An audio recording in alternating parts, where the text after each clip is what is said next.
أعوذ بالله من الشيطان الرجيم بسم الله الرحمن الرحيم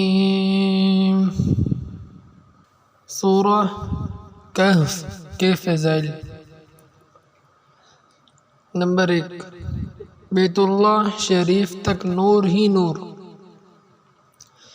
رسول اللہ صلی اللہ علیہ وسلم نے ارشاد فرمایا، جو شخص جمعے کے دن سورہ کہف کی تلاوت کرتا ہے تو جس جگہ وہ سورہ کہف کی تلاوت کرتا ہے وہاں سے لے کر مکہ مکرمہ تک کا فاصلہ نور سے منور ہو جاتا ہے۔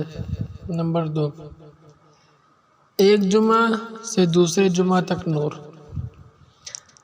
رسول اللہ صلی اللہ علیہ وسلم نے ارشاد فرمایا، جو شخص جمعے کے دن سورہ کہف کی تلاوت کرتا ہے تو اس کے لیے دوسرے جمعہ تک نور جگمگاتا رہتا ہے۔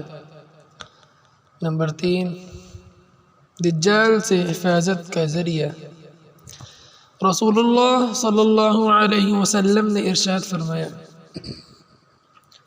جو شخص جمعے کے دن سورہ کہف کو ایسے ہی پڑھے جیسے کہ وہ اتاری گئی ہے، یعنی تجوید تلفظ کے ساتھ اچھے انداز میں، اور پھر وہ دجال کو پالے تو دجال اس پر مسلط نہیں ہوگا۔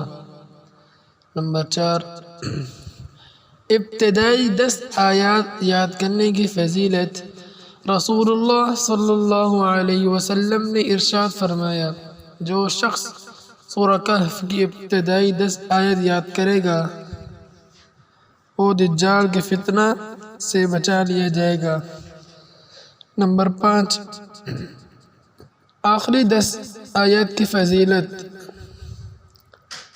رسول اللہ صلی اللہ علیہ وسلم نے ارشاد فرمایا، جس شخص نے سورہ کہف کی آخری 10 آیات یاد کر لی پھر دجال نکل آیا تو دجال اس پر غلبہ نہیں پا سکے گا۔ صدق اللہ العظیم۔